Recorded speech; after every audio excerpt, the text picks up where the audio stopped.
I'm John Marsh, R3 Program Manager for the New Mexico Department of Game and Fish. About 6 months ago, the department launched the New Mexico Bass Challenge. To this date, a total of 14 dedicated anglers have completed the challenge. While 14 is good, it is not nearly as many as have completed the Trout Challenge. Bass are super hard fighters and often launch into the air when hooked.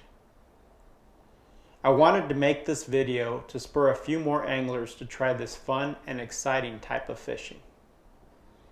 I'm going to talk about the gear needed to catch all the bass species around New Mexico. You don't need to break the bank to go bass fishing. Bass can be caught with simple, reasonably priced gear. A quick buyer's tip. Some sporting goods stores offer their own branded products. And quite often, these branded products can be the same or better quality than higher priced known brands. A reel, rod, and fishing line are the most important and expensive purchases for bass fishing. They should be purchased in the following order: rod, reel, and line. The reason for that is the rod will have the lure range weight and the line range weight written somewhere on the blank. Once this is known, you can pair the proper size reel to the rod and then finally purchase the line. A spinning rod would be recommended for the beginning bass angler. A spinning rod has a reel seat underneath the rod. They are made from graphite, fiberglass, or a combination of the two materials. Graphite is more sensitive and more expensive, but less durable than fiberglass. In general, the more expensive your rod, the more sensitive it will be.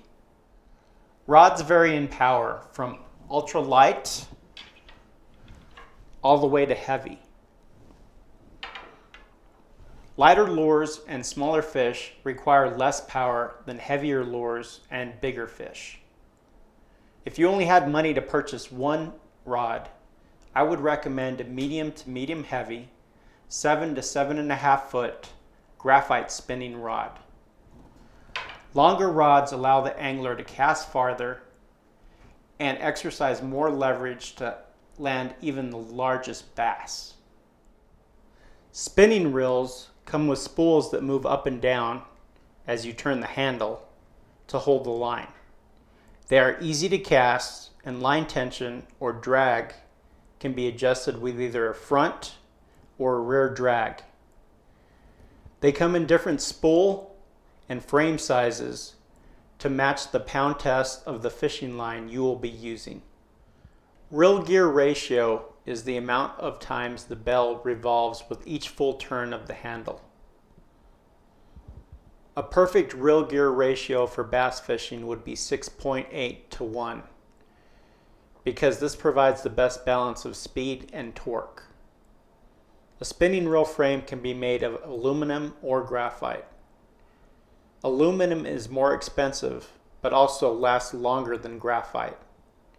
For a beginning bass angler, an aluminum frame with a 6.8 to 1 or faster gear ratio would be highly recommended.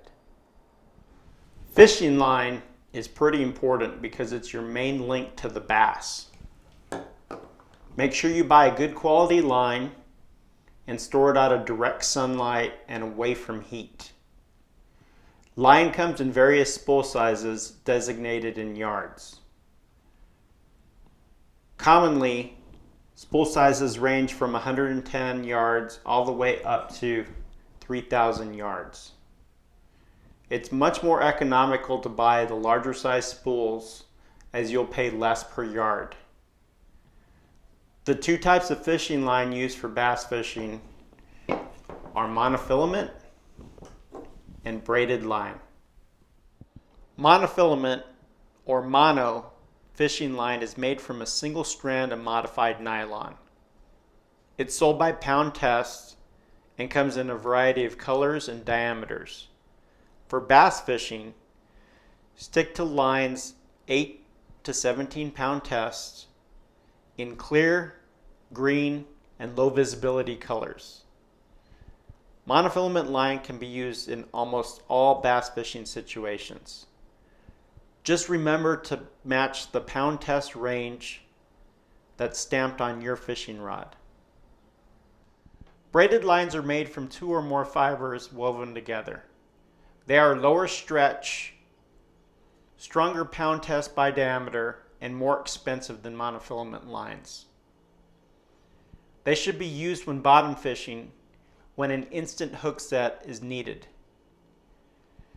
For bass fishing, 15 to 50 pound braided line is recommended in dark or low visibility colors.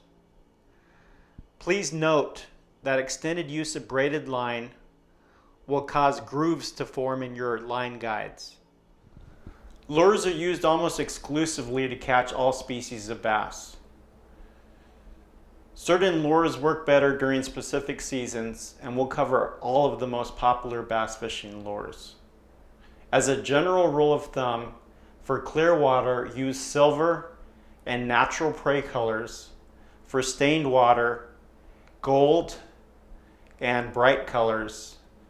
And for muddy water, use copper and dark colors.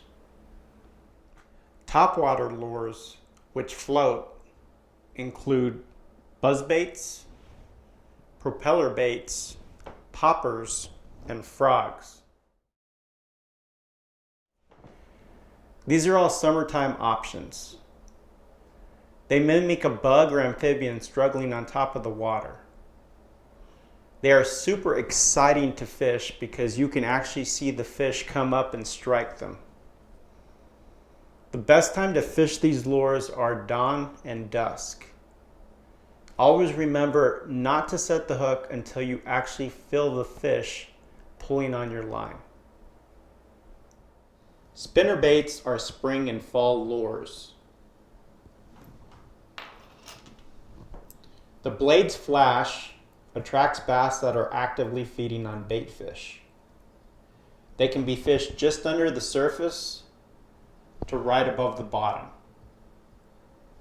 They come in a variety of skirt colors, weights, and blade styles.